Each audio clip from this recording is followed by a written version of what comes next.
What up, pretenders? Welcome back to the Christopher Moon Channel. You have landed. Anyway, hope you're all having a wonderful day. Today, I'm going to do part 2 and finish up on what to expect from your second DUI, if it's anything like mine. So, for my second DUI, man, this one was a doozy. It was a lot worse than the first one. This is the DUI that it made everything stick. This DUI is actually the DUI that cleaned up my life better than anything else in my life. Any self-help, any readings, anything. This fear of being put in prison, getting from that first to that second, and then that possibility, that third DUI, which makes those, regardless of what they were, into a felony. Those all come together into a felony to knock you out for a long time. But anyway, I'll tell you a quick story about what transpired that night. I remembered this one better. I guess I was drunker than the first one, but I didn't feel drunk, if that makes sense. I'll explain. So I went to this bar, and I was supposed to meet a friend after work. I usually get places early, and I try, I was texting, I was having a drink waiting, and finished a drink, have another drink, text, and still wait, and finally get a text later, person can't make it. So, I just keep drinking, whatever, I'm at the bar, it's still fun. And at the time, I had gotten a new 311 album, and there's a couple of songs on there I was really jiving with at the time, so I wanted to listen to it. And I, back then, it was a CD, it was a disc you put in your car, and I didn't have a smartphone back then. I just, it was just really, if you wanted to go out and have fun, and I think you could smoke. You couldn't smoke in the bar. You had to smoke outside around that time. But I remember I just wanted to listen to music and smoke cigarettes and, just kind of jam out, listen to this album. Because, you get drunk, you start feeling it. But I remember I was like, I don't want to get in trouble, but I didn't, I felt like I had a beer. Like, I didn't feel that messed up. And I think I had a beer and a couple of shots or something. But I didn't feel bad. So I felt like, I can just do a little cruise and I'll be fine. Once you're young, you're dumb. Looking back, it's so disappointed and disgusted that, I'd even think that was, acceptable. But I didn't know. I didn't take the classes seriously. I didn't take anything seriously that first time around. I just enjoyed it and thought this is part of me moving forward, and now I know their tricks and I won't get caught again. You get this mentality that you think that you're invincible, you can outsmart the police, outsmart the drinking technology, have a glass of water, just not be as drunk. You can't do any of that. You just cannot drink, or you can drink and you can wait your time, Uber, or anything else. But back to the story. I was waiting, person couldn't come, got in the car, started cruising. And I was just jamming out. I wasn't doing anything really, but I was on the highway. And I was going pretty fast, I guess. I think it was too much over the speed limit, but anything at that, level of comprehension is too fast. You should just be sitting in one place, not moving. But I cruised past, I guess it was a cop, an undercover. The lights came on the side. I started freaking out. At the time, I was in a Nissan Pathfinder, so not a van, but still very tall. High vehicle with a narrow wheelbase, so they could flip over real easy. And I remember the light came on and I was like, oh shit, and I turned and then I had to jerk back, and it kind of made me fishtail, and once it fishtailed back in, I slammed into that barrier wall, and it spun me out. And then I landed straight back on the highway, and I think the tire was popped from hitting it the first time. But then, like, you know, even with you turning, I still crashed into that other wall, you know, that same side, and just skidded to a stop. And, you know, then the cops came and they got me, and it was not like the same as before. It was not nice. It was, I was 2-3 years out from the first DUI, so I was a habitual offender. They seen that immediately. I had destroyed property, city property, state property. Not really, like it destroyed my car, but I still had to pay for it later. All these cops were there. They weren't nice. They, you know, they just, you know, I knew I was drunk this time too, so, you know, everything that was going on, like, it was just different. It was just different. And then even in me, like, I just knew, like, oh, I just got caught. I didn't have anything cute left in me to say, do, think, no positive anything. I was just depressed and like, I have no future. I'm dead. There's nothing more for me. Like, at that moment with all those cops, and once they took me away. And then I remember going, like, I didn't get to go to the fun detox this time. I didn't get to smoke cigarettes and eat chicken nuggets with, you know, a co-ed frickin' a group of people there. I had to go to county jail, which ended up being their county detox. They just didn't want me out. I didn't have to see the judge in the morning. They gave me a ticket and let me go. But I went into this, like, closet that they had for us. It had one of those cool aluminum toilets with, like, no seat, and the sink up top, and a drain in the floor, and like 7 dudes. There was like 2 dudes, like, you know, they never been in. They were all like up against the wall, you know, thinking something nefarious is gonna happen to them that night. And you know, then you got your homeless dudes that are, like, you know, chilling, and there's some Hispanic dudes. You know, they were the only sane ones sleeping on the floor. They all had their rubber cots out.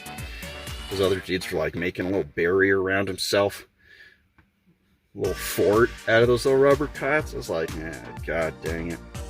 But, you know, at that point, you just don't care. You just don't care. You cozy in. It's like, this is where I belong. This is what I deserve. So I just put my mat down next to those dudes sleeping and did my best to sleep too. Just cozied in, and let's see what happens. And what happened? Let me tell you what happened. What happened to me, what maybe you can expect if you get into a fender bender with a elevated BAC and within 5 years of your first one and whatever, I don't know. But let me tell you what happened. I got the highest track level this time for therapy, so that's $25 a week for a class every week, so $100 a month. Then you also have the I had 2 breath tests, which were $5 a month. I had to figure out how to get to this place too to do it. 1 pee test, $15 a week, so $5 a piece for the breath test a week, plus the 15 for the pee test a week. And it was like randomly, you'd call a line, and I had a color, 2 colors, pink and yellow were my colors. So if they called either one of those, I'd have to do one of those tests. That sucks. You had to call that line every day. That messed with your life. You had to figure out how to get there with no car, with, you know, nothing, no money anymore. I had to pay around $3,000 something for restitution to the city for their barrier wall destroying my vehicle. I had to get a new vehicle. I got to get new registration, new license, SR22 insurance. I had to get the interlock, which was $200 to put on, $200 to take off, $75 a month, or maybe I think $65 for the first 2 months. They gave me a deal. And you know, the only thing nice about the interlock is, like, if you wanted to pay like 2 or 3 months in advance, you could go once a quarter maybe, or once every 2 months. But they still needed to download your information, report to the DMV if you're following the rules of probation, and make sure you didn't put on any cologne or have a Listerine strip before you blew into the thing. And it's a nightmare. That's probably the worst. I had that for 2 years. 2 years in my little, I think it was a Ford Taurus I bought to make that work. Mad panel. There's another mad panel. There was probation. Probation, you got to pay the court probation to go see them once a month. Like, it was a very busy, like, hard life. Lots of hoops to jump through. Like, it sucked. And in all of that sucking, like, you know, you're still trying to figure, you know, everything out. And this time too, I didn't even tell you the best part. I got to go to jail. I think it was like 60 or 90 days in jail for my DUI this time. And I ended up lucking out a little bit on this one. A lot. I lucked out a lot. I was supposed to go and do this stint, but since I had a job and I was still fighting with my work not to lose my job, because that was a whole other struggle through work, but the courts knew that they wouldn't get paid if I lost my job. So they, you know, they don't really care if you lose it or not. But they know, well, if there's a chance that you can keep it, and it's a, you know, a good paying, you know, maybe it's in the best interest for this person to keep it. So they gave me the option to do this weekend program. And I would go in on Friday nights and turn myself in. And then on Sunday afternoon, I'd check out and go back home. So it was pretty sweet deal. Now, we weren't the weekend people. We weren't really the favorites of, like, the trustees and the other inmates that were in our, you know, low security pod. But I mean, we really didn't do anything though either. Like, everybody'd be cleaning, you know, stacking chairs, doing stuff, you know, doing jail stuff. And, you know, our group, we just come in like, we don't know what's going on. You know, I don't want to talk or make friends with, you know, these big scary looking dudes unless I have to. And I just want to keep to myself, do my time. So pretty much everybody that would come in, we'd just, like, go to bed or, like, you know, chill out. Like, yeah, I wouldn't like us either. Sorry, guys. I'll do better next time now that I know. But there won't be a next time, so hey, sorry, you missed out. Anyway, yeah, so that was crappy. But the rest of the good stuff is with that. Like, I only did a handful of weekends, and because I was checking in and checking out, not having any instances of anything, just sticking to myself. Like, they said, hey, the rest of your time's good time, so you're free to go. And it was so great. That was so great. I remember coming in and ready to turn myself in, and they turned me away. Yep, that was perfect. I remember calling my mom and going to get a cheeseburger, McDonald's quarter pounder with cheese. That's what I felt like, to celebrate. That was what happened. And reflecting back on that, like, really, all of that stuff was scary. That hitting that bottom, that false bottom of alcohol for me, that fear is what helped me quit. All of that money, like that 2 years after, and it's more than 2 years, because it's like 2 years of therapy. You wait a year to get your car. Then if you do that right then it's 2 more years of the interlock on the car. So, like, that whole process of jail and everything, it was like 3 years or more to clean up. So it's not a slow process to clean up, but you start picking things off little by little. You do your community service, then you don't have to worry about it. You do your MAD meeting, that's something else done. pretty much after you do everything, all you're doing is you're doing your pee test, your breath tests, and your meetings. Even the probation gets tired of you. They're like, hey, you're doing good. We don't need to do anything. Just, I'll see you. Make sure you pay. Like, that's all they cared, that I paid. But the amount of money, like the stress and strife that it put on myself and my family, these horrible situations I put myself into. I mean, they have carved me out into the person I am today. I wouldn't be who I was without those experiences, good or bad. I mean, that's how we're all carved. And some of the hardest things in life is what carves out some of the strongest, best people. So don't let this deter you from thinking your life is over. Don't let this deter you from thinking that you're done. You're not. You are not. I am not. There's a ton of life left. There's a ton of life left if you take that drink and you get rid of it. If you got to hold on to it and you need it in your life, you need it more than you need everything else. If it still has that hold, you got to find your bottom. You got to find that bottom so you can push off and jump off that bottom, because that's the only way. For me, anyway. I don't know. I really don't know, and I really wish I could give a perfect answer and help and relieve fears from people that are going through this, because it sucks. I know it sucks, and I just want to say that while it does suck, it's not the end of your life. It's not over. The people that loved you and say they hated you, whatever, you'll find more relationships and more love in life.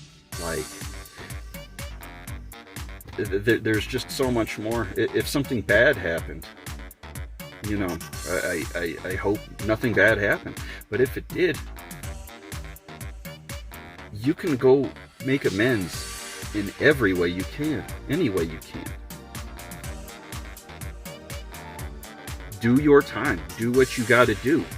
Take care of your debt, and then make things right if you can. Even if you can't, try.